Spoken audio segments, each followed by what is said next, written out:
কাল্পনিক তো অবশ্যই কাল্পনিক, তবে হ্যাঁ যে জীবন থেকে নেয়া তো কিছু গল্প অবশ্যই আছে, সেটা কারো না কারো হতে পারে যে চারপাশের বা পরিচিত, এরকম হয়তো বা কম্বাইন্ড করে লেখাটা। আর ইরা এখানে প্রধান চরিত্র। তো এটা রোমান্টিক থ্রিলার যেহেতু, সো এখানে হচ্ছে যে খুব বেশি যে আমি থ্রিলিং যে ব্যাপারটা এটা যে আমি রেখেছি তা না, তবে অবশ্যই আছে যেহেতু থ্রিলার। তো আমার আগেরটা ছিল ডিটেকটিভ থ্রিলার, সো এবার আমি ভেবেছি যে ওই বইটা আসলে যেটা ওটাতে আসবো হয়তো, তো ওটার মানে খুব দর্শক বা পাঠক বলেন মানে সবাই আসলে টেনেছিল খুব।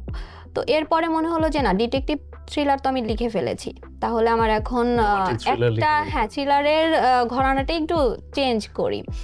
তো এরপরে হচ্ছে রোমান্টিকতা, এটা মাথায় আসলো আর কি।